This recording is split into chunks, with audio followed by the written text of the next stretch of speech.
ang dagat. Kung minsan, may dalang hiwaga, katulad ng bote na may lamang sulat at pera na napulot ng mangingisda sa Romblon. Saan at kanino kaya ito nanggaling?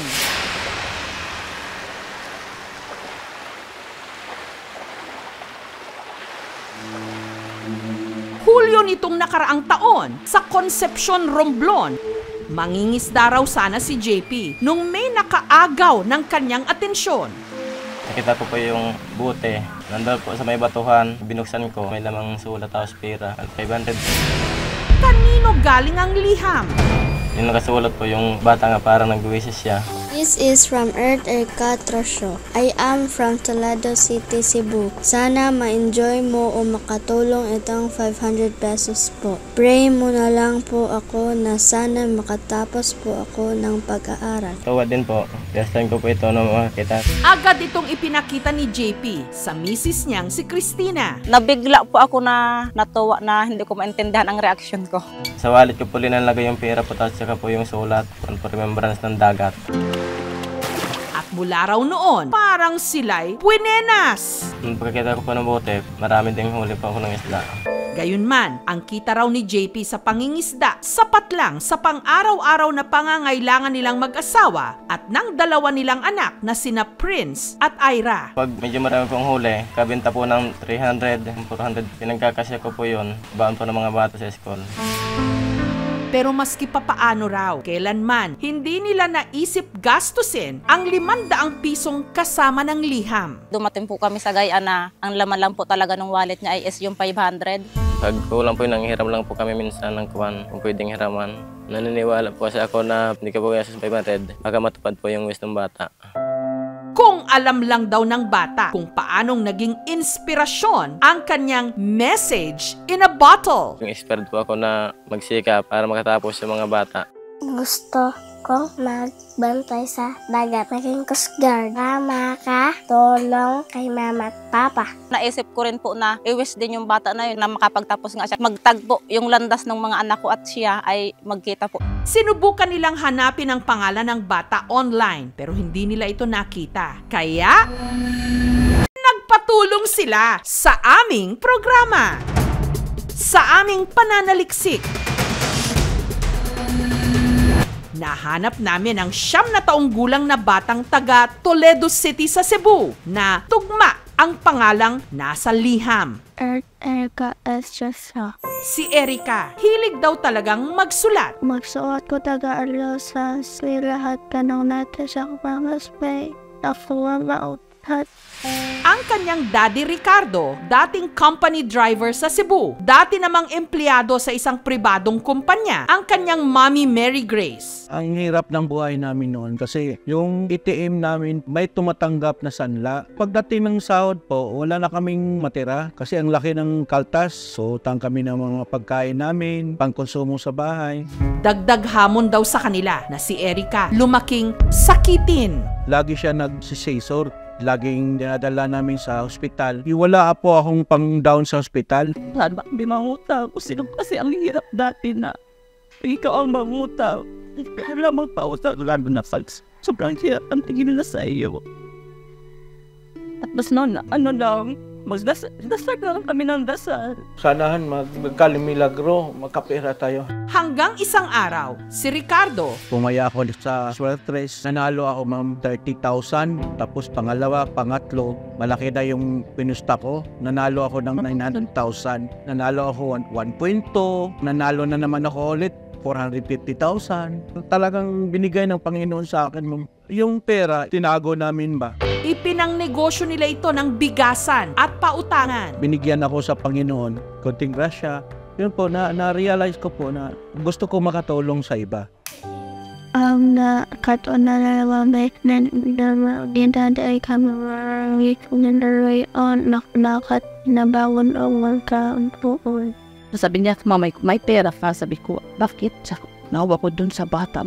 Bigyan ko. Kararan ko makatawa sa tao. Sa tao, walay makaon. Maon ni trabaho sa mga tao kasi agyan masan may kalisod ni.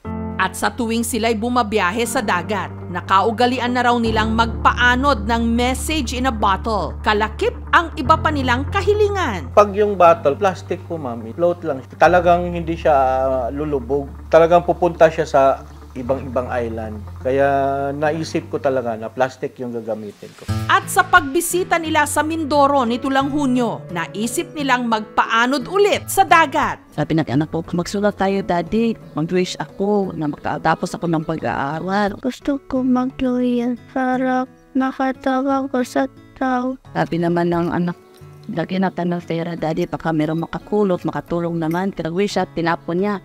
Tinignan namin kung saan-saan siya hanggang nawala na siya sa paningin namin. Ang ipinaanod nilang bote, halos 90 kilometers ang ibinahe mula Calapan City sa Mindoro Oriental hanggang napulot nga ng mangingisdang si JP sa Romblon. At ngayon, si JP naman ang may wish. Umaasa pa po akong makausap yun, makita. Lingid sa kaalaman ni JP, ang kanyang hiling malapit nang matupad.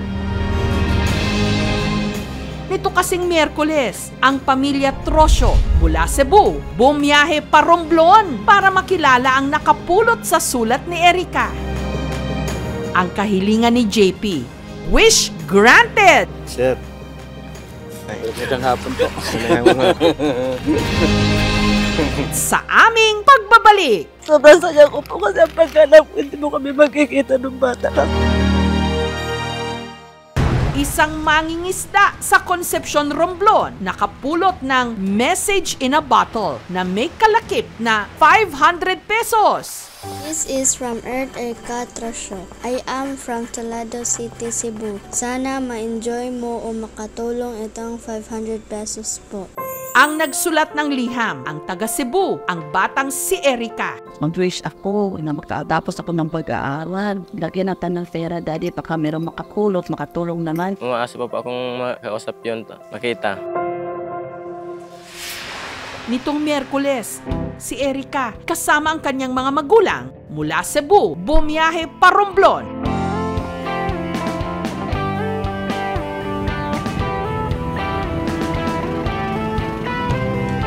Kinakabahan. Makita namin na yung nakapulot. Gusto po namin siya makausap, namin kung anong feelings din niya. Noong mga sandaling yon, si JP nasa tabing dagat kung saan niya napulot ang ipinaanod na bote. Walang kamalay-malay na makikilala na pala niya ang batang nagsulat ng liham na nasa bote at nagbigay din sa kanila ng inspirasyon. Sir, magandang hapon po.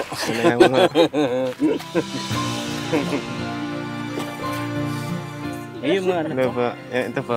Ay, mga anak mo, sir. Ito pong dalawa. Magandang hapon po. Please.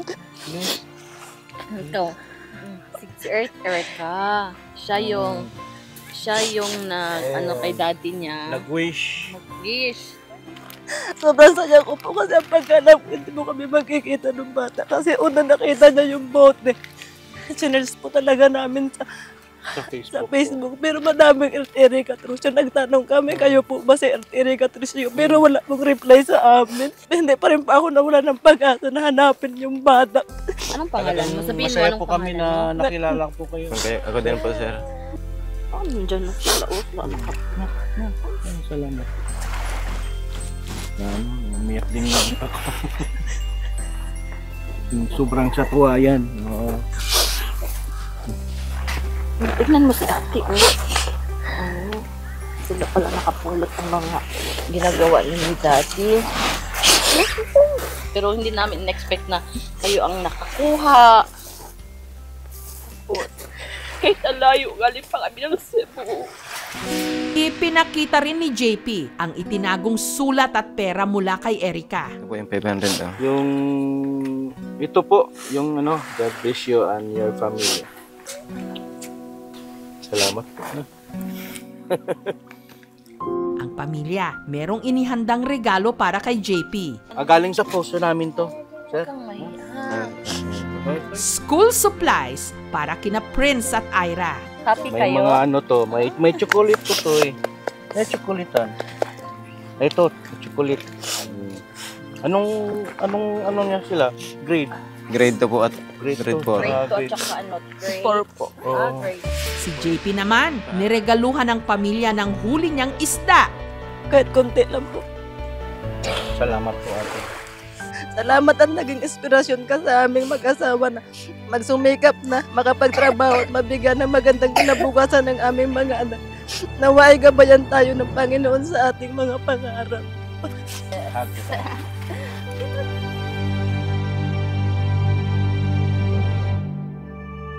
Ang hiling ni na JP at Christina na makapagtapos ang mga anak, abot kamay na. Meron kasing nagbigay ng college scholarship para sa kanilang mga anak.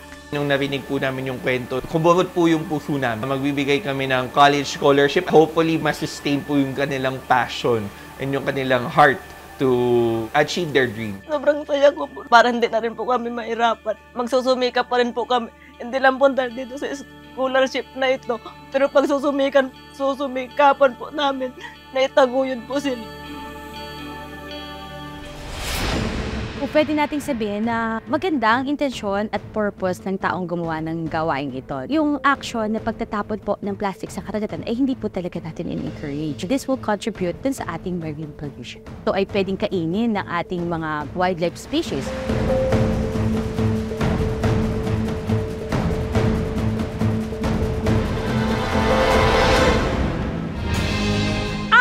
Pangarap kapag pinagsikapan, walang malalim na dagat o malayong isla na hahadlang upang ang mga ito'y matupad.